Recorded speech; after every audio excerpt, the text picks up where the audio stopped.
Hey everyone, welcome back to my channel where I am vlogging all my van building experience. As a recap, you can kind of see where my van is actually a little bit, but I've installed my subflooring, my windows, my roof rack and solar panels, my awning, and it's now fully insulated, so that should be the last video I post, should be the installation video. And now with all that done, I can start working on the framing. So I've been watching a lot of videos on how to do furring strips is what they called them, and as you can see on my installation on my Reflectix, I left that exposed because I want to use rib nuts. A lot of people in van conversion just use self-tapping screws that it just drills right into the van, so like some people would just completely cover that, which is okay, and I guess it would be more insulated. But I have you know, the thinsulate in the beams. I stuffed a bunch of thinsulate in the beams there, so I thought maybe that would be enough even with the wood on it.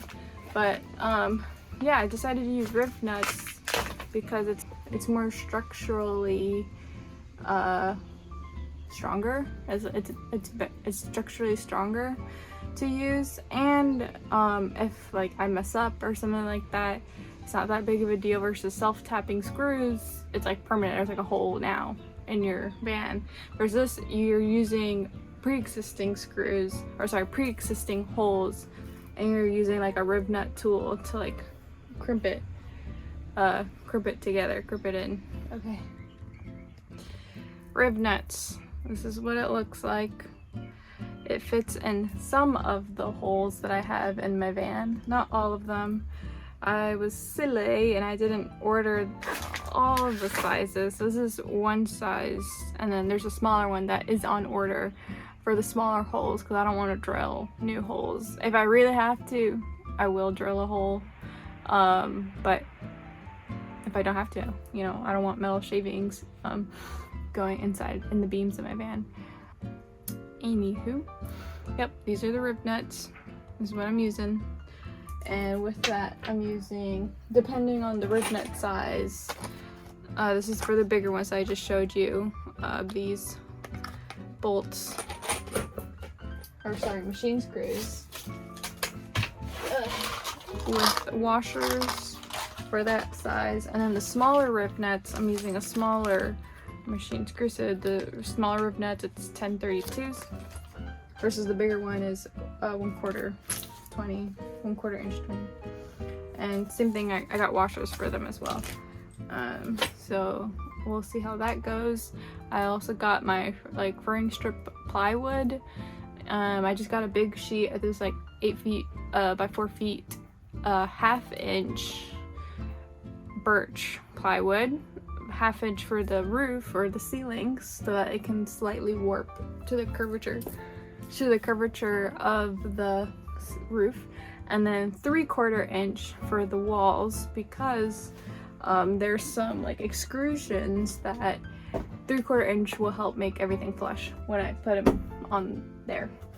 So we'll see how it goes. I'm heavily referencing how YouTuber Lauren Lawless did hers, but I'm also using this other guy.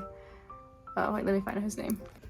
I apologize in advance if I pronounce your name wrong, but the YouTuber Ankini Van Builds is who I'm referencing as well. I really like the way he framed his Ram ProMaster, but he used self-tapping screws. This is where I'm using Lauren Lawless, who used rib nuts.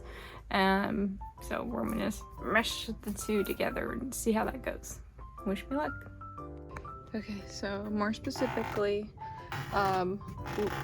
Lauren Lawless, so you can see these are too big, so that's where the smaller rib nuts I order will maybe go in. Actually, just kidding, it's not gonna go there. So these hexagonal, Lauren Lawless just use this size to fit to bolt or rib nut, whatever And then the smaller ones I think would be in these boys, but actually no, just kidding, it'll be this guy too. No, I dropped one. Oh, just kidding. Looks like the wall ones would be the 1/4 20 rib nuts, and the ceiling, here, this one. Nope, that's a bad example because that one actually fit. This one, it doesn't fit. That's where the 1032s would go. With the help of Abby and me borrowing my cousin's old table saw, we cut the furring strip beams, I believe roughly 2 inches wide, and these would go on my ceilings. Later on, we do continue to cut the 3/4 inch plywood, and that would also be maybe about 2 to 2.5 inches.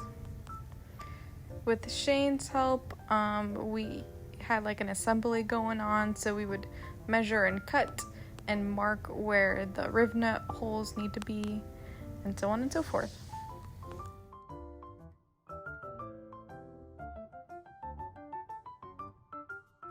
Okay, so actually Lauren Lawless had this really good idea to see where to drill the riv nuts. She put Play-Doh on the back, so that's what we're doing.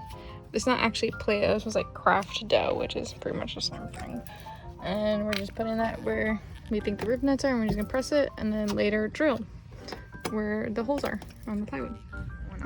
So me and Abby Play-Doh these, so we have to like level and mark them, and then Shane drills and countersinks them.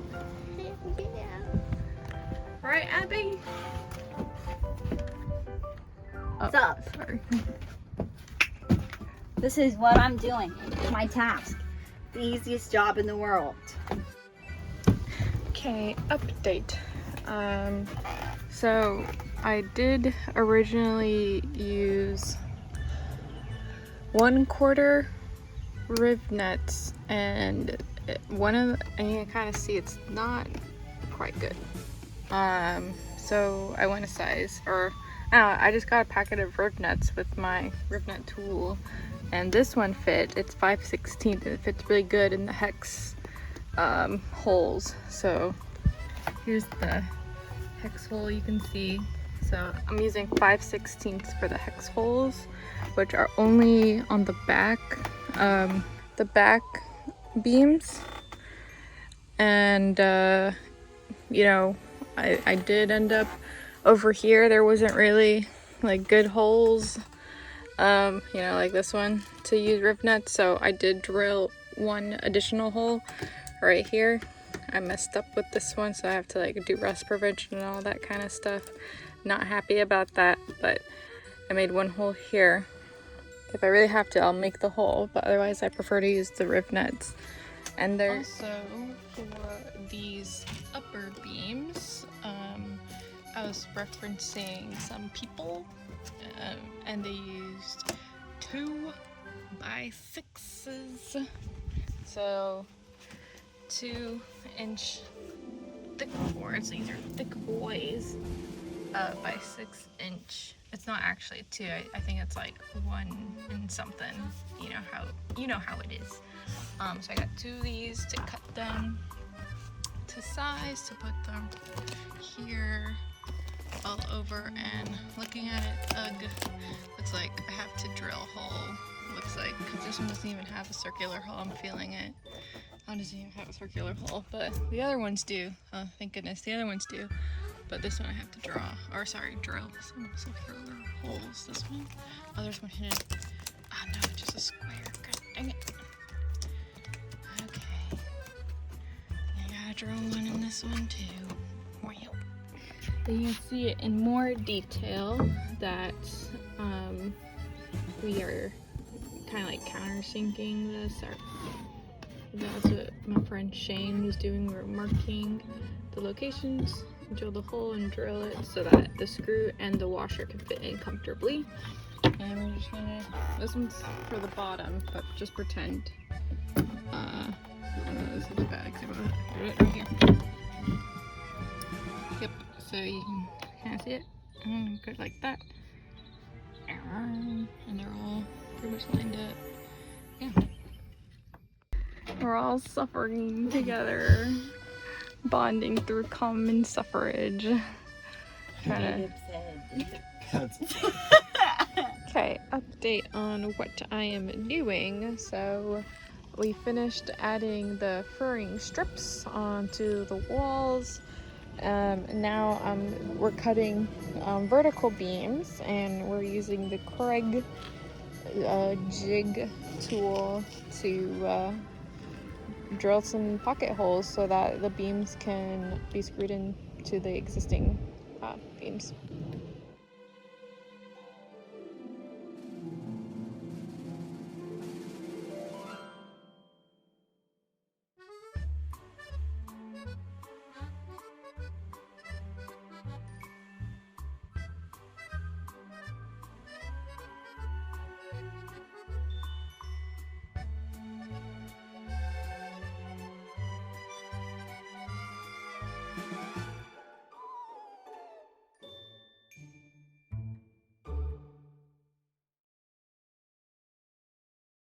Okay, progress update.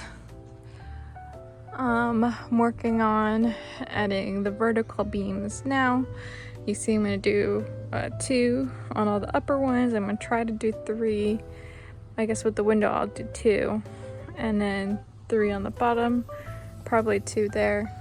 And same with this one, 3, 2, and then 2 on each upper board over there. I still gotta put in the back ceiling and the top ceiling over there. I don't know how I'm gonna do that yet, but yeah. It's taken a long time to do this, but thankfully I took some time off to work on this. Sometimes it takes people like 2 weeks or so, but so far I think I officially started this last Thursday, Friday, Saturday. I worked on it like full time, pretty much Thursday, Friday, Saturday, and then here and there Sunday, Tuesday, and today's Thursday again. So yeah. Abby with the Craig. And Shane with the rim nuts. And I am screwing in the Craigs. Yeah.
Here it is.